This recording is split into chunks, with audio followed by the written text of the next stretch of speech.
welcome back to Better You. I'm your host, Cynthia Thompson. I'm here with the Mayor of Marshville, North Carolina, Mr. Frank Deese. Now, if you watched my show last week, he was on here telling his story, and we ran out of time. And it's such an interesting story, so much so that he's made a book about his story, or written a book about his life, I should say. And he's working on his own television show that you will be seeing very, very soon. Mm-hmm. And when we left off, Mr. Deese, we were talking about you had just gotten out of prison and you were working because you had to, because of parole. Right. You know, I know nothing about that life. Okay, yeah. So what kind of work did you do when you got out of prison? I had a job at a poultry processing plant. So it was one of those plants where the birds can't come in live and flapping, and when they go through the whole plant and they get shipped out, they're in a pack for you to buy off the shelf at Food Line. They were alive when they came? They were alive when they came. Oh. Yeah, they were alive. They killed the bird, they eviscerate them. The whole process. It was a process. Oh. Well, I'll tell you this. I worked there. I started out in a department called, what was that? Deboning. I started out in a department called deboning. And my department started at 8 every morning. When I got out of prison, I used to thumb a ride and get there about 5:30, quarter to 6. I would work in the evisceration guy's department. Evisceration, he would let me work in his department. What is that? Evisceration is when they come in and they actually eviscerate them. They take the insides out, they take the gizzards and they take the insides out. I should not have asked, but okay. Okay.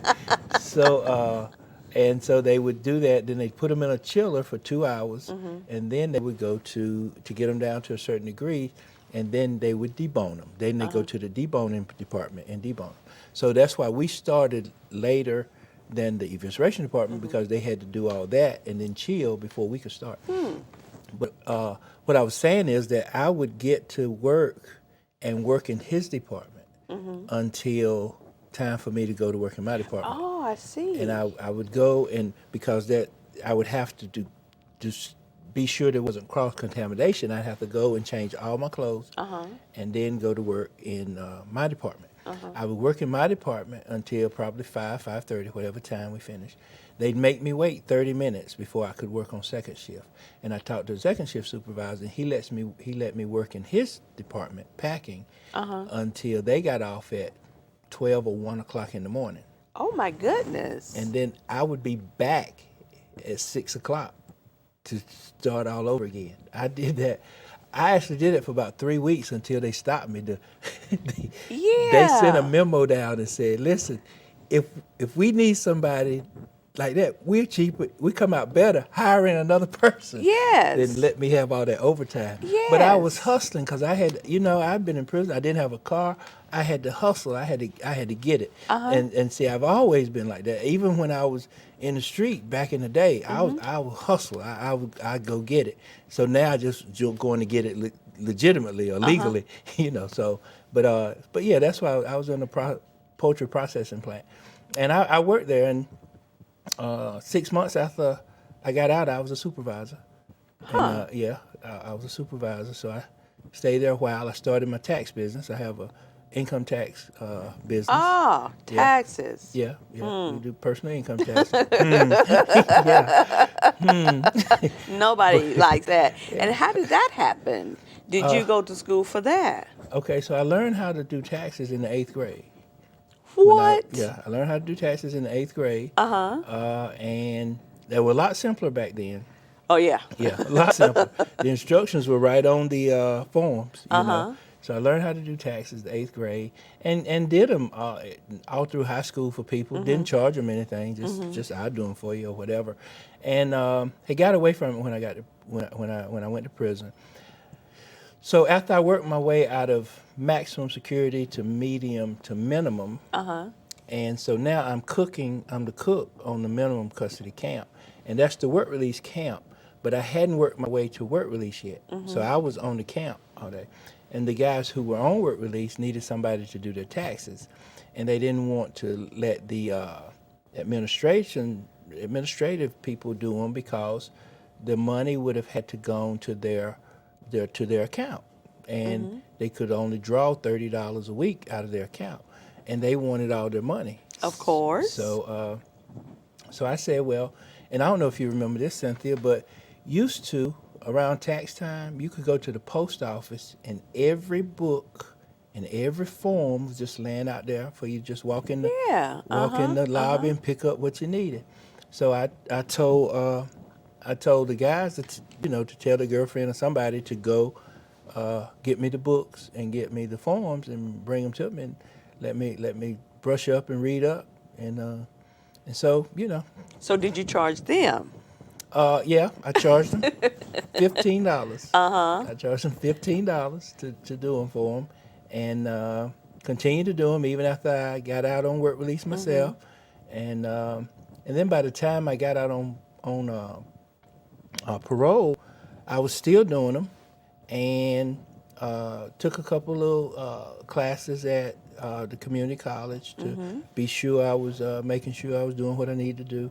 Took some other classes, but I was still charging $15. Well, now back then there was a thing and it was just coming out called the H&R Block had the rapid refund. And so I was doing people's taxes and charging them $15, and they were taking those taxes to H&R Block and paying H&R Block $100 for the rapid refund. So I said, something wrong with this picture. Yeah. So myself and my brother-in-law, George, got together with another lady, and we sort of pooled our monies together and went in business together and started A Plus Tax Service back in 1992. And a few years after that, I bought them. Well, the next year we bought her out, and then a few years later I bought him out. So now I just own it. A Plus. You Tax. just own it. That's me.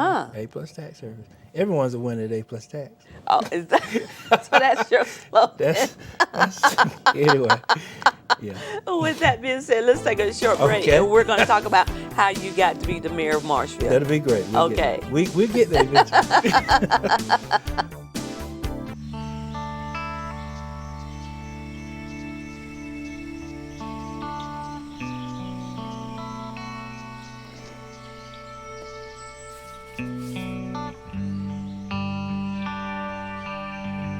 This is the moment I knew. His future had no boundaries. There are some moments only the forest can inspire. Find yours at discovertheforest.org.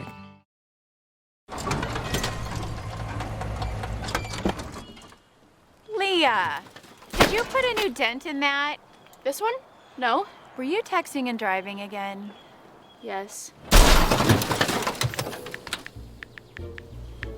Hi, Leah. Hi, Dad. Sorry about your bumper.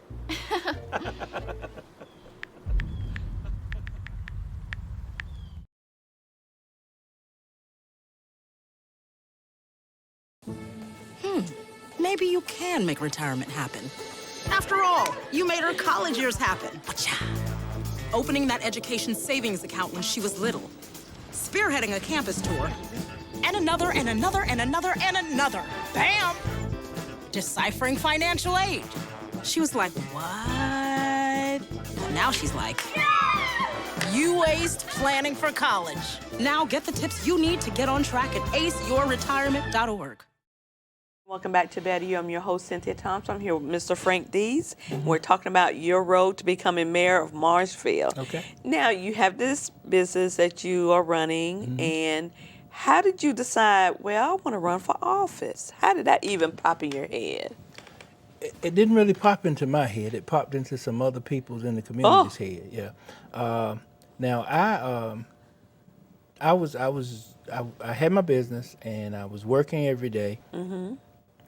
And I tell people when I speak to groups of people who just got out of prison, or if I go back into the prison and speak to inmates or whatever, I always tell them what you have to understand is when you first get out of prison, people don't trust you. This is true, yes. because they don't know you. Right. They know who you were. So you have to build that trust. And what I found out is that I was obviously building some trust in the community and not so much trying to build trust because I was just working, taking care of my mom, had my business, you know, and taking care of my daughter. By this time, my daughter had come to live with me. So it was just myself, my mom, my daughter, and me working, taking care. And so one summer at Vacation Bible School, some people asked me to speak to the youth to try to keep them from making the mistakes that I made. So I did that. And I must have did okay because the next year, a couple other ones asked me to come and speak to their Vacation Bible School. So I did that as well. And I started to become aware of social issues and things that were happening around me. I joined the NAACP, joined the Black Leadership Caucus, things like that, and started to pay attention. And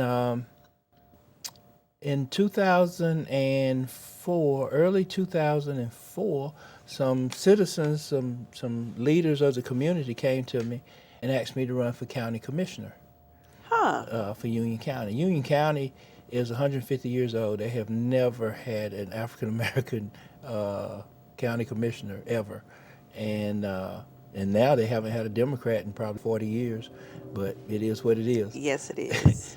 But anyway, they came and I asked them, I said, what does that entail? You know, what's that all about? And so I did it. I ran for county commissioner in 2004.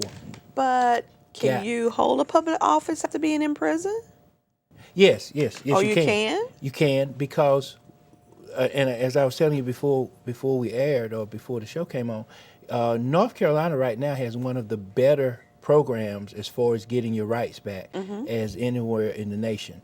And I say right now because you have to be careful and you have to watch it because there's some people in Raleigh who's trying to change it. Of course. Yeah. But right now, if you go to prison, do your time, you come out, you get off, when you get off for parole, pay all of your restitution, all you have to do is go register to vote to get all your rights back.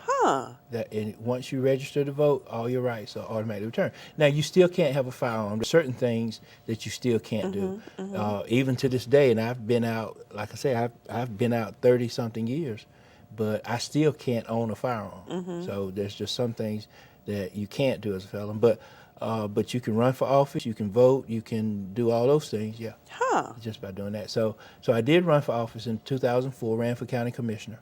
Got slaughtered. Man, I lost badly. What? Yeah, I lost badly. But I didn't fail because I learned some things. I learned how to run a campaign for one thing, you know. And so the next year, in 2005, I wasn't satisfied with the job that our mayor was doing, so I ran against her in 2005. I won with 75% of the vote. That is good. Yeah, and so I've been the mayor since 2005. So this is my 7th term. It's 2-year term, so yeah, I'm in my 7th term. So when you were running for office, did your prison issue ever come up? When I ran for county commissioner in 2004, before it could come up, I actually wrote an open letter to the citizens and paid to have it advertised in the paper. And basically, and I don't remember everything that was said, but I said, this is who I am and this is what happened. And I told, you know, that my crime and what I done and my sentence and all this. But I think I ended it some kind of way by saying, and at that time, it was around 20 years, 25 years since the crime had been committed.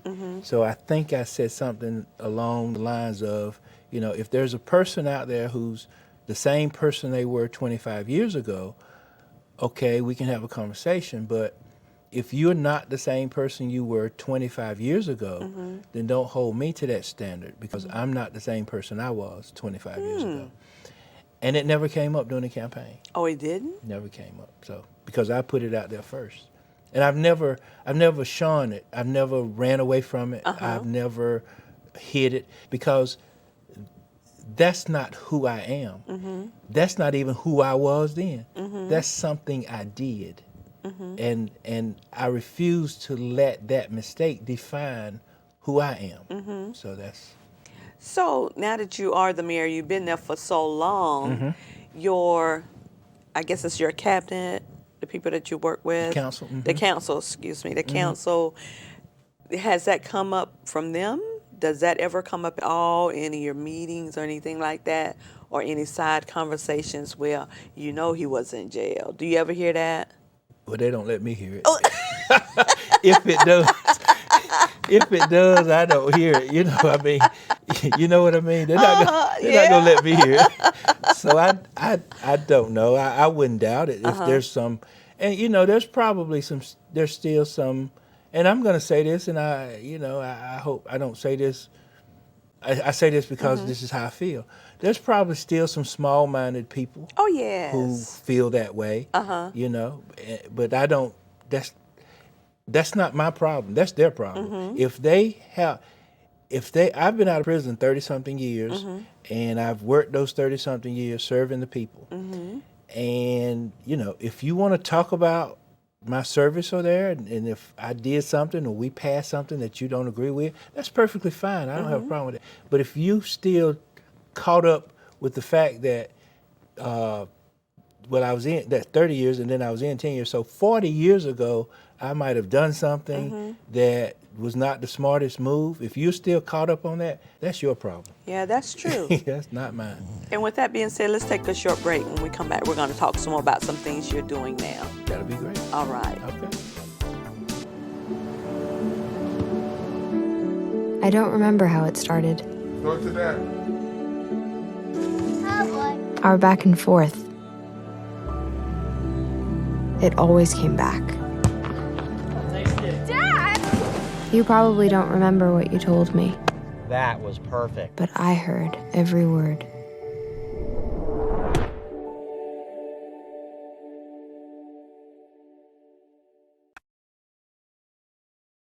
Since I got adopted, I've learned a lot about these humans. I know. I mean, check out these two. It's Flirt City over here. I think she's getting his number. Nice. Your human's got some sweet moves. Takes after his dog. G-morning, sunshine. Wakey, wakey. You up? What'd you dream about? Me? JK. Text me back. I'll keep texting till you wake up. Are your parents home later? Is this something I did? Exclamation point, question mark? This isn't a joke. Hello? Text me.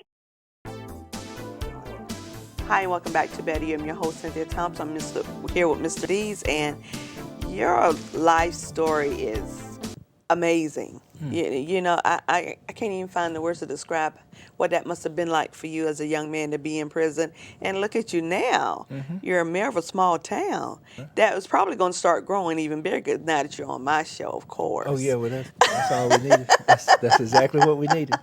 And you shared earlier in my last show that you wrote a book. I did. How did you come to write this book, and why did you write this book? I was, a local lady, Miss Mary Erickson, had said that to me once, and she said, Frank, I was telling her about some of the things that happened. She said, Frank, you ought to write a book. And I said, yeah, I might do that. So she planted the seed, but I never followed through with it or anything. And then in 2007, I was on Necker Island with Sir Richard Branson. And Sir Richard, I shared my story with him, and he said, you know, you really should write your story, write your autobiography. And I said, yeah, I'm thinking about it. And so, and maybe he sensed that was one of those, but he's not going to do it. So he said, well, I tell you what, if you write the book, I'll write the foreword. So if someone, you know, now this is Sir Richard Branson, a billionaire, one of the richest men in the world, or whatever the case may be, saying they'll write the foreword. So now I have to write the book. I have no choice. So when I left Necker, I went home and I started trying to write my autobiography.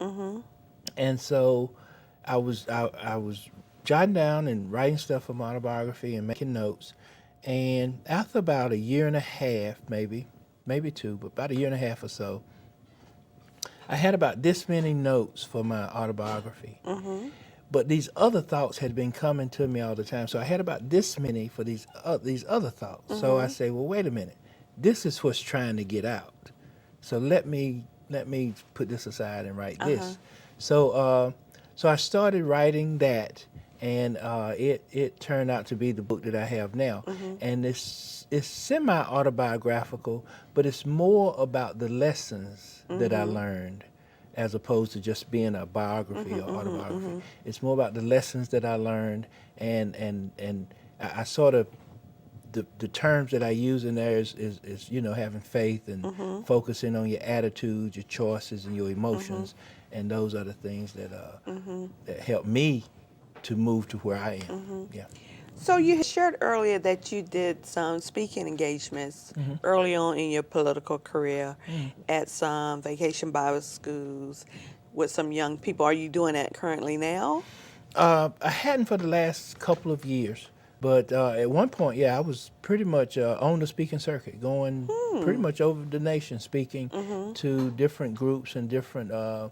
I spoke to when I speak to legislative groups, I talk to them about the recidivism rate and how we need to do what we can to reduce that, because it actually costs citizens more to keep people in prison or send them back to prison than to take part of that money and help them get on their feet and with training to stay out and become a productive citizen themselves. But then our prison system is a business. It is. Or maybe that's a different show. It's a different We show. need to shade that. Yeah. But you're right. You're right. It is. Sadly, it has become that.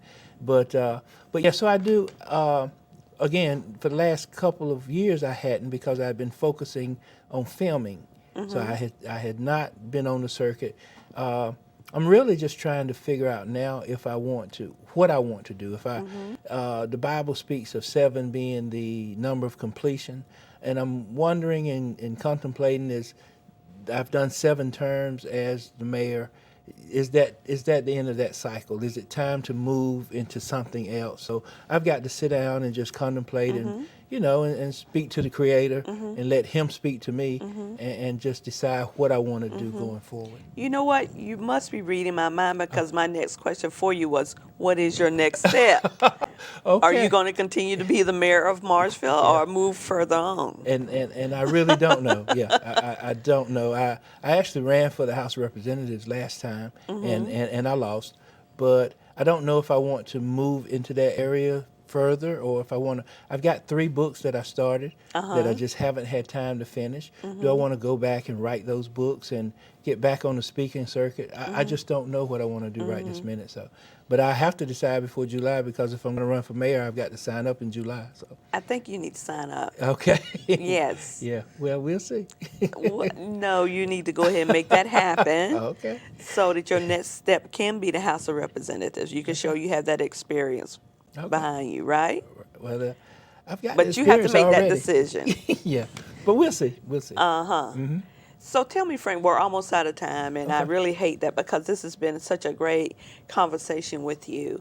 A young man that went to prison, you turned your life around, now you're the mayor of a small town. And I say small town, do you see Marshville growing bigger than what it is right now? Oh, I do. I do. I've, you know, we just opened, or they just opened the bypass. They call it the bypass, interstate type highway that connects Charlotte to Marshville, and it ends right in Marshville. And so now you can go from Charlotte to Marshville in 15 to 20 minutes. Ooh. So yes, I anticipate a tremendous amount of growth. We have been anticipating that for a while, and one of the things that I've tried to do over the past few years is try to get the citizens ready for that, and try to get the zoning done so that we can be ready when the developers come and stuff like that. So yeah, I do anticipate it growing in Marshville, but even more so around Marshville, because Union County is, and I don't know this exact number, but I think it's sort of like 70% residential and only like 30% industrial, and that's unsustainable. You can't sustain that. So the only place I think everyone in the county, in government at least, sees Marshville and the eastern side of the county, now that the bypass is open, as where the industry can go. So I'm really looking forward to industry coming that way, and that's going to bring good jobs, good paying jobs to the citizens of Marshville. So, you know, I anticipate great things for Marshville. Marshville is the diamond of Union County. They always have been. Now we've been the diamond in the goodness. rough. Wait a minute for now. a while we've been the diamond in the rough. You had to shine us up a little bit, but we're gonna be straight. We straight. You know, So- we're going to take a short break. Okay. When we come back, I got one more question for you. All right? All right.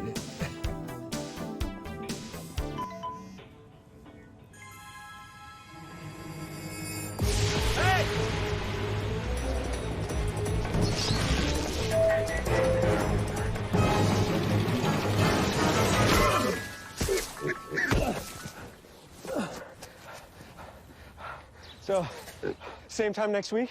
Well, of course. Put away a few bucks, feel like $1 million. For free tips to help you save, go to Feed the Pig. Back to Betty. I'm your host, Cynthia Thompson. I'm here with the Mayor of Marshville, North Carolina. And we are out of time again. Okay. Almost. But I do want to ask you one last question. Okay. And really think about this. What would you tell, you shared that you had spoken to teenage boys and told them about your life and the mistakes you've made and how you've corrected those mistakes. If you could go back and tell your 12-year-old self something, what would you say to that person? My 12-year-old self. Yes. That guy. That little guy. Yeah. I would say something along the lines of, Frank, you know your mother and your grandmother and your family loves you. They show it all the time. Mm-hmm. So why are you being so hard-headed and won't listen to what they say? They love you. They're not going to tell you wrong. Uh-huh. So what they're telling you is right. Mm-hmm. You need to listen to that and stop being so doggone hard-headed. Would you say it just like I that? would, because he was a hard-headed little joker. You know, I'm just honest. You know, I'm just frank. And I'll tell him just like that. You need to listen because they love you. And they're not, and to anyone that's listening, when you're young, I know you're going through that stage where you're starting to feel yourself. You think you're a little young man. Okay, that's cool to be a little young man. But even as a young man, people love you and are not going to tell you wrong. Right. They're going to tell you what's right. Just listen to that and take heed to that. So that's what I would tell him. Well, hopefully my viewers heard that too, because I have a lot of young people to watch my show. That'd be great if So they did. hopefully they heard that. Okay. And thank you so much for coming back and sharing your story. And I cannot wait to see your television show. All right. Well, me neither. Yeah, it's going to happen. It's going to happen. It's going to happen. Speak it into existence. It's going to happen. It is.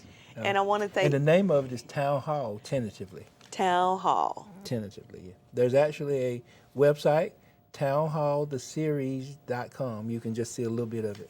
I'm so glad you mentioned that. If any of my viewers wanted to reach out to you, how could they contact you? Well, I have a website, franklindeese.com. They can reach me through there, or that would probably be the best way, because the townhallseries.com is just about the series. So franklindeese.com. Thank you for coming again. Thank you. This was wonderful. I enjoyed it. Well, I want to thank each and every one of you for watching my show, A Better You, here on Public Access 21, every Wednesday night at 6 p.m. Thank you so much.